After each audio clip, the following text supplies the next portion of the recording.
I was 11 and had just moved to a new area in the Appalachian mountain range, Mount Cheaha in Alabama, for my dad's job, and into a genuinely old house.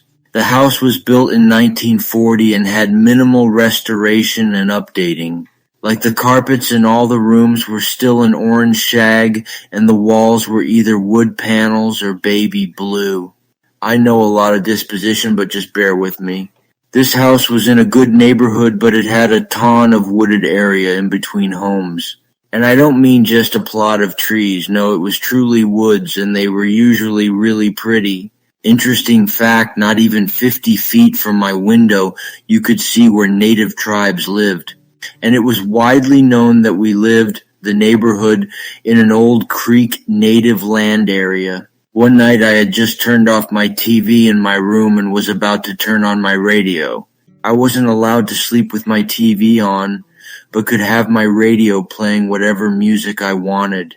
So turned off my TV and got up to close my door and turn off my light. I get back in bed and turn on my radio and I hear my sister, 5 at the time, get up and go to my parents' room for whatever reason. I didn't hear her go back into her room, but she was also usually opening my door because she was terrified to sleep in her own room at that house. In our last house prior to this move, she never had an issue, but this house was different up until this night. I thought it was just ambience. I strangely fell right to sleep, which I never did and still don't do. I woke up later to my door opening. I wasn't usually scared of things like that because I knew early on that sometimes air pressure can cause doors to open, and considering I could close my door all the way, I didn't think much of it. My dad's job forced him to get up and be out of the house by 3 a.m. most mornings, so it wasn't a rare occurrence to wake up to my door being open. This time was different though. When I woke up, my door cricked open. Again, not rare for an old house, but I saw a hand and arm opening the door. I thought it was my sister since the arm was lower than where my parents would have been, so I said, go back to your room, nothing is going to get you.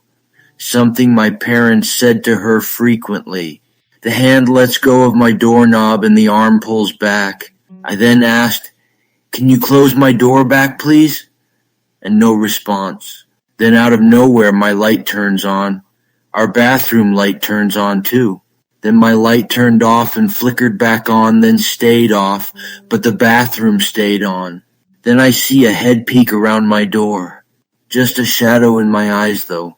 Then I see this shadow that is about the height of my 5YO sister with long hair walk into my room. Then I hear a chuckle and then it dissipated. It vanished. I wasn't one to wake up my parents, but that night I jumped out of bed, ran into my parents' room and cried. That's one experience that I've tried to make sense of, but nothing makes sense. I just need someone to tell me what they think happened. Note, my girlfriend who is from Chicago, her brother, had a very, very similar dream, and us talking about it got us to befriend one another. So does anyone else have an experience similar to this? When I was a teenager, I attended a Catholic convent school for girls. The school celebrated its centenary in 1989, and as you can imagine, the 100-year-old plus school building had its fair share of spookiness.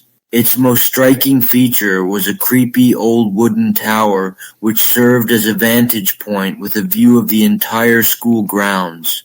The school even had its own ghost story. Apparently one day many years ago, 2 students were seen climbing up to the top of the tower. One of the girls fell from the tower to her death. Whether she was pushed by her companion remained a mystery. Suspiciously, when they found her body, she was missing a gold necklace which had been a gift from her mother. The patch of grass where she landed never grew grass again, but remained a patch of dirt from that day forward. Legend has it, if you go up to the top of tower on the anniversary of the girl's death, You will feel the ghostly hands of her mother around your neck, feeling for the girl's gold necklace. Superstition dictates that you never wear a gold necklace when climbing the tower, lest the ghost of the girl's mother takes you for the thief and pushes you off when you reach the top. Back in my early 20s, I worked for a vintage clothing store in a trendy clothing district. The store occupied a 2-story shop front on the high street, which was built around the turn of the century.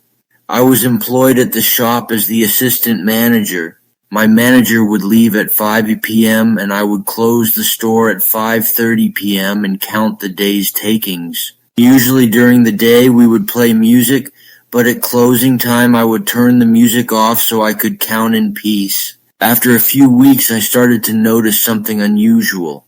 Roughly around 5:35 p.m. every day, I would hear footsteps on the staircase. I went to take a look, but no one was there. I returned to my counting. The next day, around 5:35 p.m., again I could hear footsteps on the stairs. I thought it was weird because the stairs had been carpeted sometime in the 90s, and yet the footsteps sounded like leather shoes on wooden floorboards. I heard the footsteps countless times. I told my manager. He said he had also heard footsteps on the stairs, but in the morning before he opened the store. After a few months of working there, I began exploring a disused mezzanine floor in the building.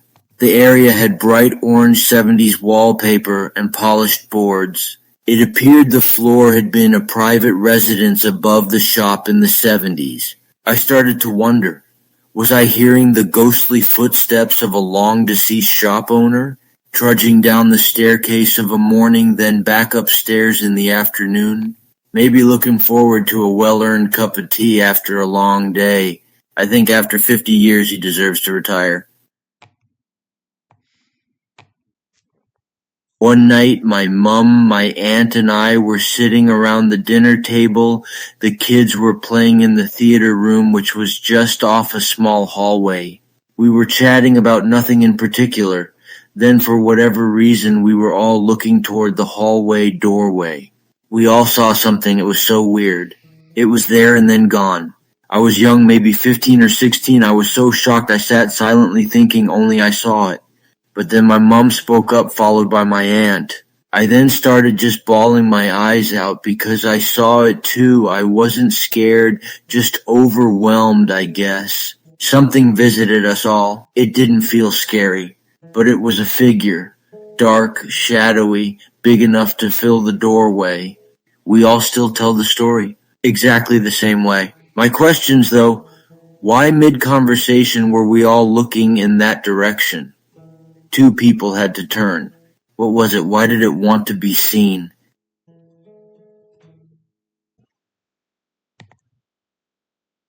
When I was age 7 to 9, we moved to a small farmhouse with my father's new girlfriend. We did some work on the house to add another room for one of her daughters. I got the old room in the back of the house. I was put off pretty early hearing noises, not just at night, so I did my best to play outside and not in my room. I do remember a few times I did, and it absolutely terrified me to the point I convinced my dad to let me stay with my grandma all summer. I was playing in my room like a child, running around like a hyper kid when I came to a dead stop. I felt something hold me in place for about 10 or 15 seconds. I was crying and trying to scream, but nothing came out but a choked whisper. And then it felt like I was released and I fell forward on my face since I was on one foot mid-run when it happened. No one believed me except the daughter that got moved out of my room to the added-on room. She never told me anything, but she believed me though. Then, a few months after that, I took to sleeping with the covers over my head because I was afraid of seeing whatever would hold me in place when I'd play too hard in that room. But one night I felt hands under me pick me up, then just drop me on the floor. I stayed there frozen for maybe 15 or 20 minutes. After that, I just stayed out of the room. I'd sneak out and sleep in the living room couch and act like I fell asleep watching cartoons before school. After we moved, it stopped IDK what it was, but it sure as hell scared me. I know this is a mess. LOL, sorry.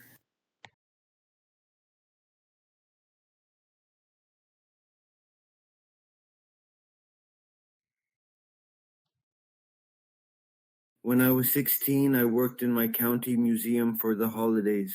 My job was to tour people around one of our outdoor buildings. I usually toured people through the house. Back in 1855, a doctor built his house on the land where the museum stands. His whole family lived there, and it looks very realistic. When you walk in, it feels like you are walking in and intruding into someone's home. Now, some days it was really slow. If the weather was bad or there just wasn't much going on, then I would usually just sit the house for hours waiting for people to come in. Well, one day, I was sitting in the main entrance waiting for people to stop by. I remember that it had been raining that day and was really slow. I had only about 3 people come in about 2 hours. Anyways, I was just sitting in a chair that they provided me and was scrolling on my phone. My peaceful environment was then interrupted by strange noise. It was coming from behind a door that was about 5 feet away from me. Since I knew what every part of the house looked like, I knew that behind that door were servant stairs and a door to the cellar. I was a little startled by the noise and chose to ignore it, but I heard it again. I was like if a mouse or something was rustling being the door. I decided that I might as well go check just because I was so bored. I opened the door, but the noise persisted. I had then realized that the noise was coming from the cellar door. Fuck me. Now, I had opened the door on other occasions, but never had the intention on going down. If I had to explain what it looked like, I would say the basement from The Conjuring. It was scary as hell. Anyways, after debating in my head, I decided to open the door, and to my surprise, the noise stopped. Matter of fact, the whole house seemed to stop making any noise. I stood there for a good 15 seconds before closing the door. I locked it, since many kids loved opening the door and would pester me to let them go down, and went to go sit back down. Well, a little later I heard creaking. This house is so damn old that almost everything creaks. The doors, windows, floors, even the lights make noise. But this was like if a bigger person was upstairs and was walking back and forth. Strangely enough, I recognized the creaking. You know when you're at home and that one floorboard creaks. Well, after a while you recognize it and know exactly which board is creaking. Well, I knew that it was the area that was in one of the bedrooms. It kept on going for about 30 seconds before it stopped. I kept really quiet to make sure nothing wild happening. I knew that no one was up there since the only way to enter was right where I'm sitting, and I knew that no one had come in. I would have seen it or heard it. Either way, I just tried to brush it off. It's an old house. Maybe a breeze came in or something. Maybe it's just the house settling. I sat back down and went back in my phone. About 45 minutes later, some people came in. I gave them a tour, didn't notice anything strange, and wished them a great day. When I sat down, I had the sudden urge to sneeze. After sneezing, I heard a loud and clear, "Bless you, mister." It was so clear that I whipped my head around to look at whatever said that. But there was nobody. Just like in the movies, I said, "Hello?" but with no reply. I waited another 30 minutes to see if any stragglers were still here, but there was no one. Safe to say that I toured other places after that.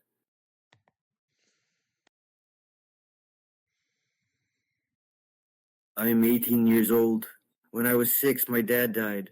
He was an amazing dad, and when my siblings and I were babies, he was very protective. He was also in the military, and before he went on his last deployment, we made a Build-A-Bear, customizable stuffed animal. When you squeezed the hand, it would play a recording of him singing "You Are My Sunshine," which he always sang to us at night time, or calm one of us down when we were upset, got hurt. When my dad returned from his deployment, the song wouldn't play. You could squeeze all you want, and it wouldn't play. We thought it was just broken because little kids break things. Well, 2 weeks after my dad died, I fell down the stairs. From upstairs, you could hear my dad's recording play.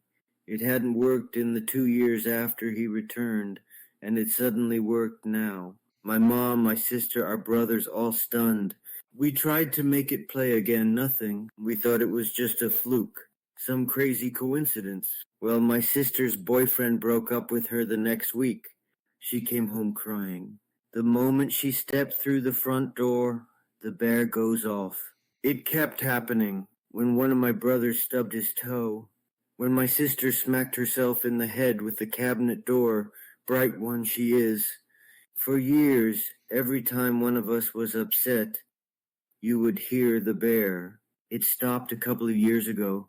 We all figured that Dad decided we were all teenagers now and didn't need his protection anymore.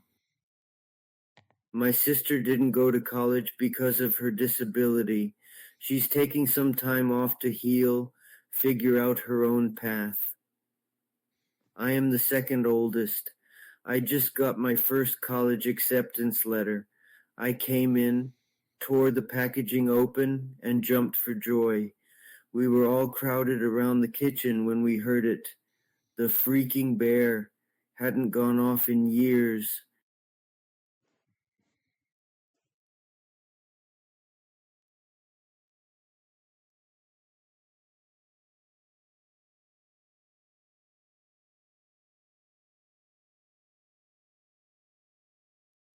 I work from home and often sit on my couch to do menial office tasks in the afternoons. I sit with a side table on my left and an organizer bin to my right. Since I do this so often, I have chargers laying just right, supplies on the side table, etc. I went to lift my phone a few minutes ago and stupidly grabbed it by the charger. It got snagged on the couch and ended up falling between the couch cushion and the armrest. Because of the way I heard it fall and how loud it was, I actually thought that the phone fell all the way through the couch and onto the floor. I got on my hands and knees and looked under the couch. When I didn't see it, I realized that it had not fallen all the way through and was actually stuck inside the couch itself. After moving the organizer bin, pillow, and couch cushion, I could see a small hole where the phone must have perfectly fallen, allowing it to go into the couch. I attempted to stick my arm into the hole, but then had no choice but to rip the lining of the couch in order to get my hand close enough to the phone to grab it. I got my phone and cringed at the amount of crumbs that were attached to it. I wiped it off, plugged it back into its charger, and placed it on my side table, while mentally noting how close I had just come to damaging it, since it was delivered to me only 24 hours ago, and is brand new. I then put my workspace and cushion back. I added a pillow to the side of the couch nearest the side table so that nothing could fall back into the hole. I was thinking about how I was going to go about fixing the hole I had ripped in the lining when I reached for my phone on the side table. It wasn't there. I stood up and looked around, comically patting my non-existent pockets. I looked under the couch, in my organizer bin, everywhere. Then I dinged my phone with my watch, and I could hear it. It was inside the couch. I removed the pillow and cushion and went to reach my hand in the hole in the lining. But I couldn't. The hole wasn't big enough. I had to rip it again. Here's how I know it was a glitch and cannot be explained away. 1. I am home alone. No one could have moved it, but even if I wasn't alone, I hadn't left the room. This all happened within a few moments. 2. I heard it fall through the couch the first time. It was loud and undeniable. I would have heard it fall if it happened again. There are no sounds in this room except for my dog softly snoring. 3. I plugged it back into its charger after I got it out of the couch the first time. Even if it had somehow fallen, the charger would have been moved. But it wasn't.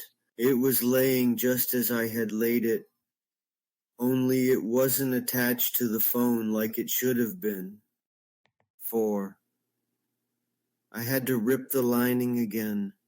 It was as though the universe reset by like 2 minutes, and my phone went back into the couch and the lining unripped. I can't explain this away. It finally happened to me. I've experienced a glitch.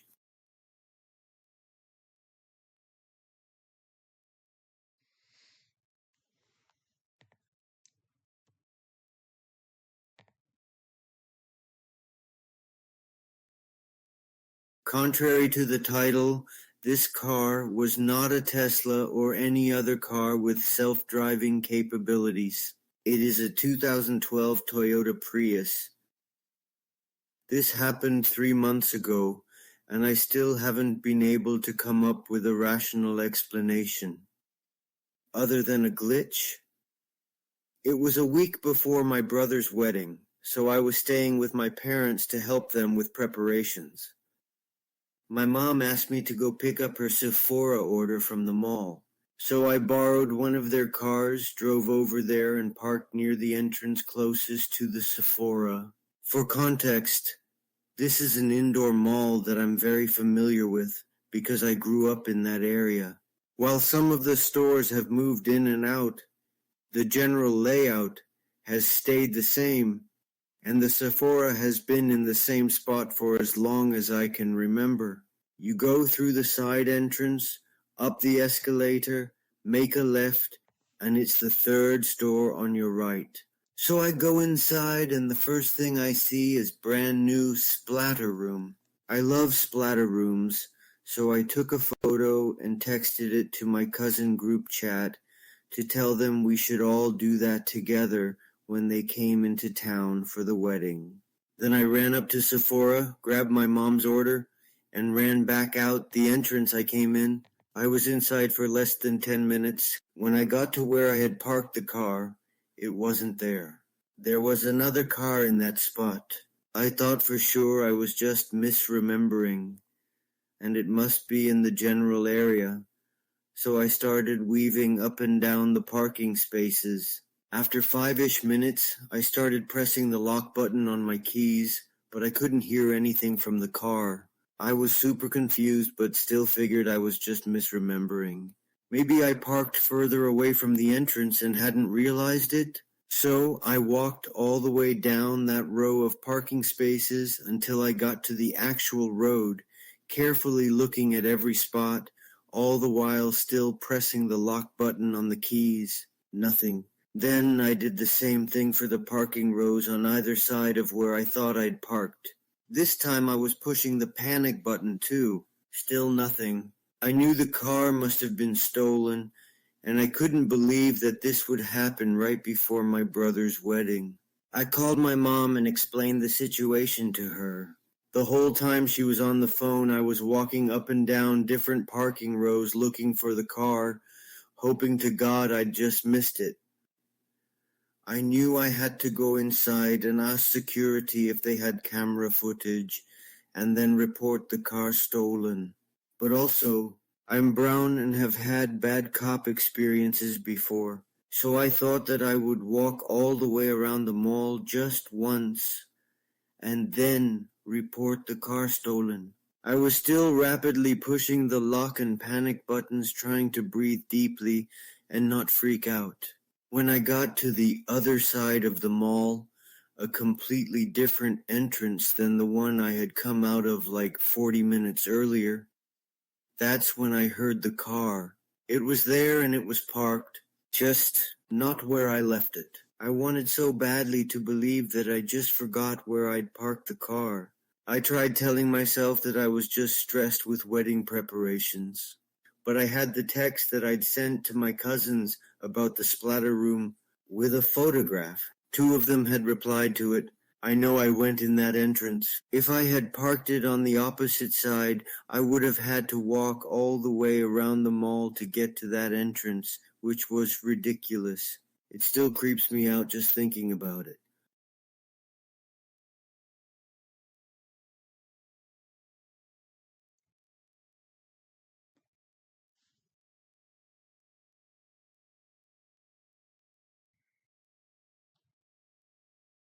When I was 16, I worked in my county museum for the holidays. My job was to tour people around one of our outdoor buildings. I usually toured people through the house. Back in 1855, a doctor built his house on the land where the museum stands. His whole family lived there, and it looks very realistic. When you walk in, it feels like you are walking in and intruding into someone's home. Now, some days it was really slow. If the weather was bad or there just wasn't much going on, then I would usually just sit the house for hours waiting for people to come in. Well, one day, I was sitting in the main entrance waiting for people to stop by. I remember that it had been raining that day and was really slow. I had only about 3 people come in about 2 hours. Anyways, I was just sitting in a chair that they provided me and was scrolling on my phone. My peaceful environment was then interrupted by strange noise. It was coming from behind a door that was about 5 feet away from me. Since I knew what every part of the house looked like, I knew that behind that door were servant stairs and a door to the cellar. I was a little startled by the noise and chose to ignore it, but I heard it again. I was like if a mouse or something was rustling being the door. I decided that I might as well go check just because I was so bored. I opened the door, but the noise persisted. I had then realized that the noise was coming from the cellar door. Fuck me. Now, I had opened the door on other occasions, but never had the intention on going down. If I had to explain what it looked like, I would say the basement from The Conjuring. It was scary as hell. Anyways, after debating in my head, I decided to open the door, and to my surprise the noise stopped. Matter of fact, the whole house seemed to stop making any noise. I stood there for a good 15 seconds before closing the door. I locked it, since many kids loved opening the door and would pester me to let them go down, and went to go sit back down. Well, a little later I heard creaking. This house is so damn old that almost everything creaks. The doors, windows, floors, even the lights make noise. But this was like if a bigger person was upstairs and was walking back and forth. Strangely enough, I recognized the creaking. You know when you're at home and that one floorboard creaks. Well, after a while you recognize it and know exactly which board is creaking. Well, I knew that it was an area that was in one of the bedrooms. It kept on going for about 30 seconds before it stopped. I kept really quiet to make sure nothing wild happening. I knew that no one was up there since the only way to enter was right where I'm sitting, and I knew that no one had come in. I would have seen it or heard it. Either way, I just tried to brush it off. It's an old house. Maybe a breeze came in or something. Maybe it's just the house settling. I sat back down and went back in my phone. About 45 minutes later, some people came in. I gave them a tour, didn't notice anything strange, and wished them a great day. When I sat down, I had the sudden urge to sneeze. After sneezing, I heard a loud and clear, "Bless you, mister." It was so clear that I whipped my head around to look at whatever said that. But there was nobody. Just like in the movies, I said, "Hello?" but with no reply. I waited another 30 minutes to see if any stragglers were still here, but there was no one. Safe to say that I toured other places after that. Stayed in an apartment this past weekend. From the second I walked in, I had a strange feeling about the place. It was clean, not a lot of furniture, but everything was comfortable and practically new, clean sheets, etc. So nothing wrong with the apartment itself, just a very off feeling. I kept hearing a bell, like a hotel bell, the one you push down on. A very masculine, heavy energy as well, plus a lighter, softer energy, more feminine. Definitely kept the lights on that night. I kept hearing pacing in the hallway and the place felt dark, even with the lights on. It also didn't heat up, not even with the heating on full blast. The bell kept bugging me, however. I decided to check if anything had happened in or around the building that could explain the off feeling and the different energy. I found 3 things. One was the son of an hotel owner who was murdered not even a kilometers away from the building. Second was a mom of 2 who got killed by the father of her children. The children witnessed the whole thing. Third was a torture murder. All occurred within a 2-kilometer radius. There also used to be a courthouse right next door to the building. Definitely not staying in that place again.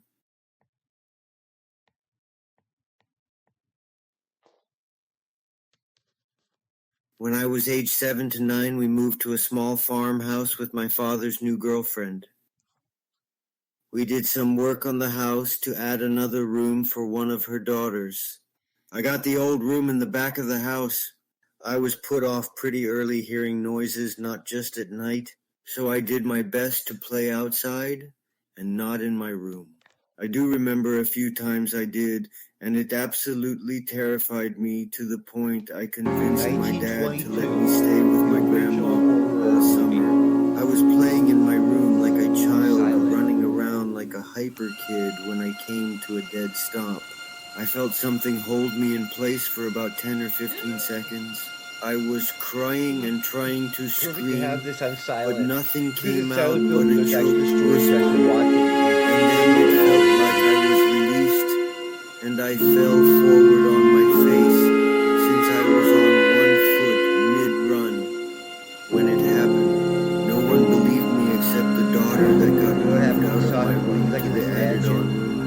She never told me anything, but she believed me though. Then a few months after that, I took to sleeping with the covers over my head, because I was afraid of seeing whatever would hold me in place when I play too hard in that room. But one night I felt hands under me pick me up and just drop me on the floor. I stayed there frozen for maybe 15 minutes. After that, I just stayed out of the room, might sneak out and sleep in the living room couch and act like I fell asleep watching cartoons before school. After I moved and stopped like a kid when it was, I was slow as hell. I was 6, my dad now. He was an amazing dad who made my feelings better and was very protective. He was also in the military, and before he went on his last deployment, he made a baby bear customizable stuffed animal. I squeezed her hand and would play a recording of him singing "You're My Sunshine," which he always sang to us at nighttime and calmed one of us down when we were upset or hurt. When my dad returned from his deployment, the song wouldn't play. You could squeeze all you want, but it wouldn't go. He thought it was just broken because little kids break things. Well, 2 weeks after my dad died, I fell down the stairs. From upstairs, you could hear my dad's recording play. It hadn't worked in the 2 years after he returned, and it suddenly worked now. My mom, my sister, our brothers all stunned. We tried to make it play again. We thought it was just a fluke, some crazy coincidence. Well, my sister's boyfriend broke up with her the next week. She came home crying. The moment she stepped through the front door, the bear goes off. It kept happening. When one of my brothers stubbed his toe, and my sister smacked herself in the head with the cabinet door, bright while she is. For years, every time one of us was upset, we would call it a bear. It stopped a couple years ago. We all figured that Dad decided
My grandfather died in 1995 due to emphysema and other health concerns.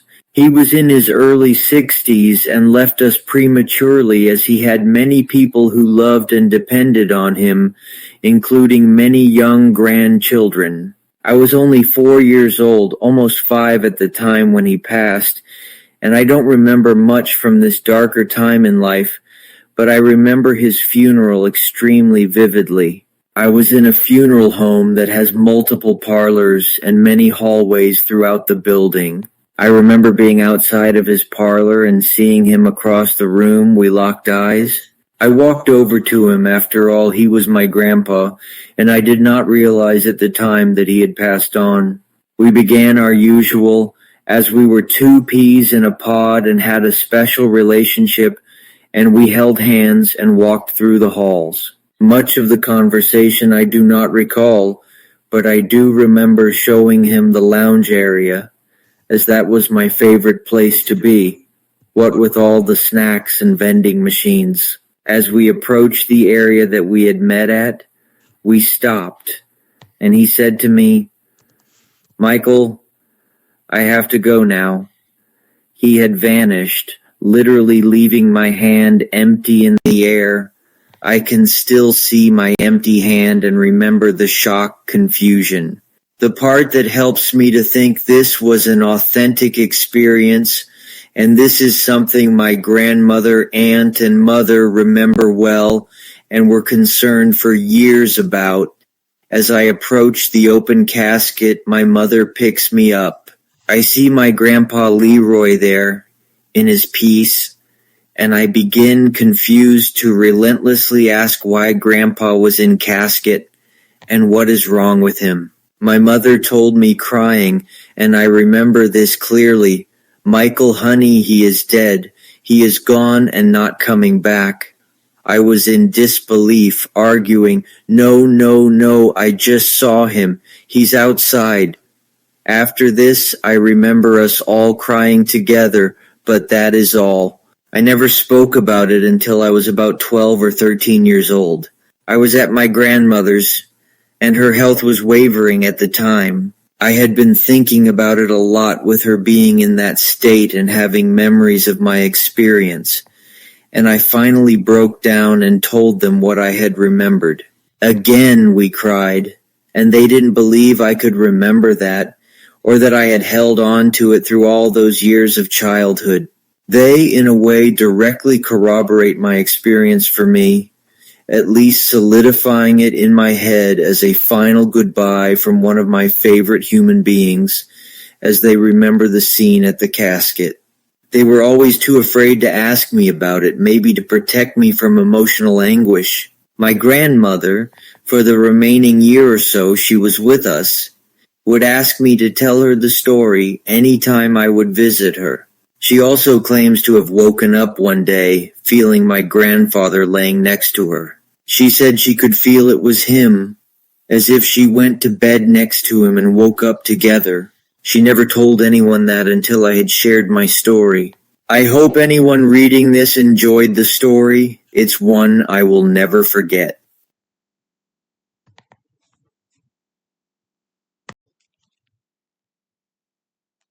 My mom used to work night shift at a hospital before she retired. Years ago, she had a terrifying experience that she recently told me about. During one of her shifts, she had an elderly patient that was in the ICU getting ready to pass. Oftentimes, my mom would sit and visit with her patients during her downtime. The woman was crying, so my mom held her hand and asked what was wrong.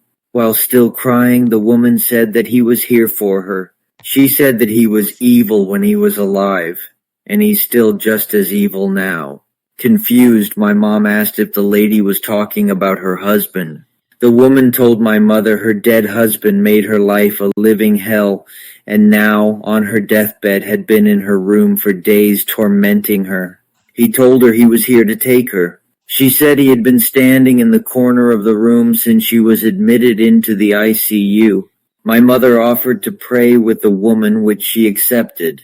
The woman eventually passed, but had told my mother before she went that she no longer saw her husband, and she was able to go in peace.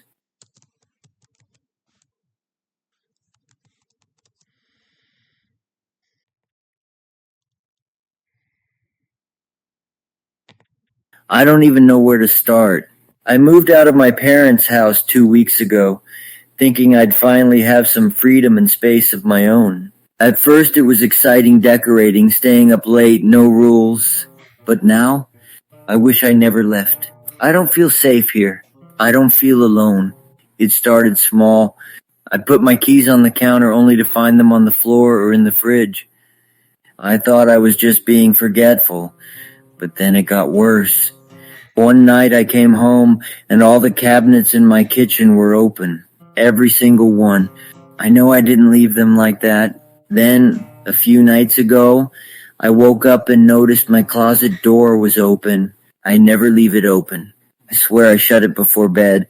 As I stared at the dark space inside, I heard its soft, raspy breathing. So faint it could have been my imagination. But it wasn't. I pulled the covers over my head and stayed like that until morning. The next night I woke up to a noise under my bed. At first it was just a low creaking like the wood shifting, but then it escalated, a scream choked, gurgling, and desperate. It wasn't loud, but it was enough to make me freeze. I couldn't move, couldn't even breathe. When I finally got the courage to grab my phone and turn on the flashlight, there was nothing under there. But the shadows? The shadows are the worst. At night I'll wake up and see someone in the doorway, just standing there, not moving, not blinking. The first time, I thought it was a trick of the light, but it's happened every night since. Sometimes they're closer, like they're stepping into my room, and I can't tell if they're real or if I'm going insane. Last night I locked my door before bed. When I woke up, the lock was broken, the door wide open, and there were faint, wet footprints leading into my room, and stopping right next to my bed. This morning I found something on my bathroom sink, a hairbrush, old, cracked, with hair still tangled in it. It's not mine. I don't even own a hairbrush like that. When I touched it, it felt damp, like it had been pulled from somewhere wet. I threw it out, but an hour later it was back on the sink. I've started hearing whispers when I'm home alone. I can't make out what they're saying, but it's like they're coming from the walls, just low enough to drive me crazy. I can't eat. I can't sleep. Every time I close my eyes, I feel like someone's watching me. I don't know what to do. I can't stay here, but where can I go? My parents won't believe me. They'll say I'm imagining it or being dramatic, but I know what's happening. There's something here with me, something that doesn't want me to leave, something that wants me to stay, and every night it feels like it's getting closer.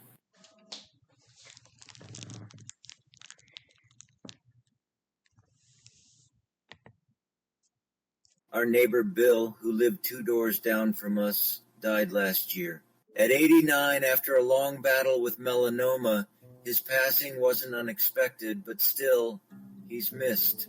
Bill was what you'd call a feisty old guy, and a bit of a character. He worked for decades supervising a crew that maintained one of the largest parks in Chicago, and was in pretty good shape until he developed skin cancer from years of unprotected sun exposure. Even then, he managed to bounce back several times from surgeries done in an attempt to halt his illness. When we'd ask him how he was doing, he'd say, "Okay, I guess. I'm still above ground." Bill's house is similar to ours, an old four-square built in the mid to late 1910s. Long divorced when we first met him, he shared his spacious quarters with two roommates, a man and woman who often helped him out by running errands. His grown kids were always in and out too, meaning he had a good setup for aging in place. After Bill got sick, he applied for and received a city sticker and handicap sign that designated the parking spot in front of his house for his use only. During the time he was still able to get around, you'd often see him getting into his Jeep to go have lunch with one of his retired Park District buddies. Seeing him on a fairly regular basis, we knew Bill was still fighting his cancer early last summer. We only learned he was on the decline when we ran into his daughter one day, and she told us his doctors had recommended hospice. Bill didn't want to die in some unfamiliar place, so he asked her if she'd be willing to care for him at home. She said yes because she loved him very much. After that, we didn't see her for a couple of weeks, so we assumed Bill was still around, confined to his upstairs bedroom. I'm not sure how to say this, but I felt very strongly he was still this side of the veil, a belief confirmed one night when I seemed to see him from one of our second-story windows, sitting at the wheel of his Jeep. There was no mistaking the small, wiry frame and white hair, and I wondered how he'd made it downstairs considering how ill he was. Still, I knew Bill was strong-willed, and if he wanted to do something, he darn well was going to do it, even if it took every bit of his rapidly fading strength. I turned my head briefly to call my husband, so he could come see what our neighbor was up to, and when I turned back, the car was empty.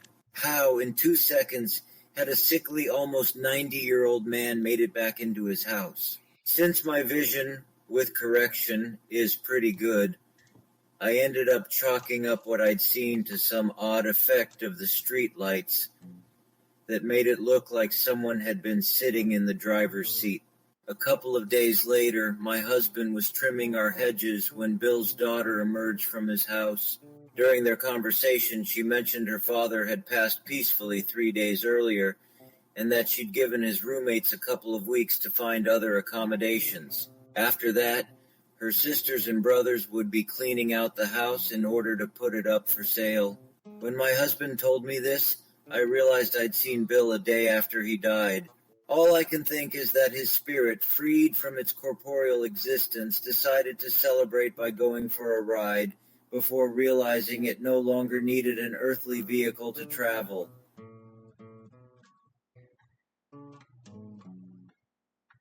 I'm an open skeptic about the paranormal, but I had an experience some time ago that isn't really scary, but I find interesting. 25 years ago, I worked at a microfilm company where I managed archival preservation projects. One time, a person on my staff was assigned to do an on-site job but couldn't do it, so I went ahead. It was in an old 1920s Gothic-looking mausoleum where a camera was set up in one of the rooms.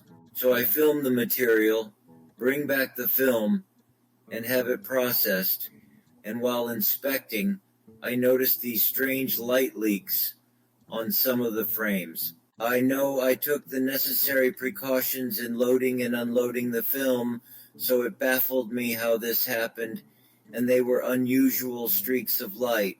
Next day, I go to the location, refilm the material, and this time take the camera head and some of the equipment back with me, going straight home since it was late, planning to bring everything to work the next morning. That evening I was at my computer when I felt a burning sensation on my back. I look in the mirror and see small parallel scratches running down my lower back.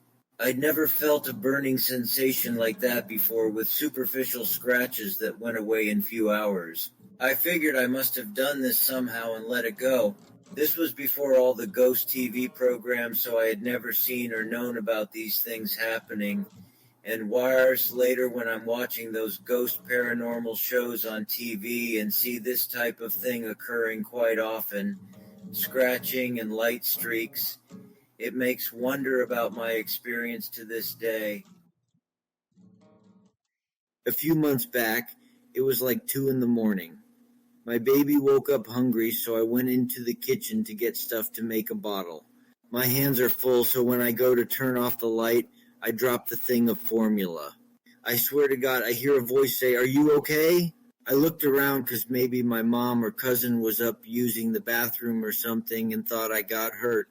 No one was there. Walked past my mom's room and called her name. No answer, just snores. Now, my grandma passed away in this house, so maybe it was her, but I don't know. It was freaky since I was still half asleep. Sometimes I also think it could have been my older sister who passed in 2020, but it didn't sound like her. I don't know if they sound the same after they die and stuff, but it wasn't a voice I knew. I remember the evening something made itself known that I won't forget, as when experiences such as the one I had tend to stick with you. It was a summer night on my reserve Native American village, and I live in rural northern Ontario, Canada. Every summer we usually have a fundraising event called Summerfest. It's an outdoor softball tournament with great food, live music, and of course the beer garden. I was 14 at the time, so of course I wasn't out to enjoy myself. I was home alone enjoying the house to myself while my mother was out in town, and a family friend was renting the spare bedroom. We say as a people when you're drinking that stuff they do at the parties and smoking that smoke spirits can find their way to you. I'm sure other cultures feel this way as well. It was a normal night for me. I was watching TV, eating popcorn, taking a break, going on YouTube, enjoying the living room. It wasn't until later our family friend got in from partying all night, I'd say around 2:30 a.m. I heard him come in and come upstairs, looks at me all glassy-eyed and asks what's up and how my night's going. He was a super friendly guy and always helped around the house and yard when he could. The guy made a weird drunken sandwich in the kitchen attached to the living room. His name is Anthony, if you were wondering. I remember sitting on the couch looking at this guy, laughing at how drunk an adult can get. As he poured himself a glass of water, he went quiet and stared into the kitchen window above the sink. He asked me if I seen what he's seen. I just looked at him wondering what's his problem. Anthony then shrugged it off and apologized because he said he's probably just tripping. But he's seen two glowing red eyes in the reflection of the kitchen window looking at him from the reflection of the living room window as the rooms are connected and it was dark out. He then went to bed and I thought nothing of it. As I sat there, I began to feel weird in the living room as the room got quiet. And there was no hum in the room anymore from the fridge or whatever a hum comes from in a quiet house.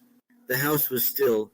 All of a sudden I watched things happen like a movie from my eyes. The TV started to flicker through channels on its own really fast. You almost heard the clicks and statics. Then a light flickered above the kitchen sink. I sat there on my couch unsteadily, not yet scared, but letting what was happening happen as I was still. The TV then shut off on its own and stayed off. That's when one of my earbuds from the kitchen table, the rubber piece, flew across the room as if it detached on its own and was tossed lightly from the kitchen to the floor at my feet in the living room. Those rubber pieces from earbuds do not come off the earbuds without force. The TV then came back on and the house was still. I didn't want to stay at home anymore as no one was up, but I called Anthony's name once or twice to see if he was still up, which he wasn't. I decided to call my grandma in the middle of the night to come get me. She was upset and thought I was drinking or on drugs and lying and tripping. I said, no, I'm sober, which I was. She came and picked me up and made the spare room for me at her house and told me nothing's going to hurt me there. I said okay, but as I was calmly attempting to go to sleep on that memory foam mattress, it's as if I felt two little feet standing above me, jumping back and forth, laughing at me, as if it tricked me and was playing a game with me. I fell into sleep trying to ignore it, and the next day everything was fine. So to this day I'm unsure what came to visit that night. It was a night I'll always remember.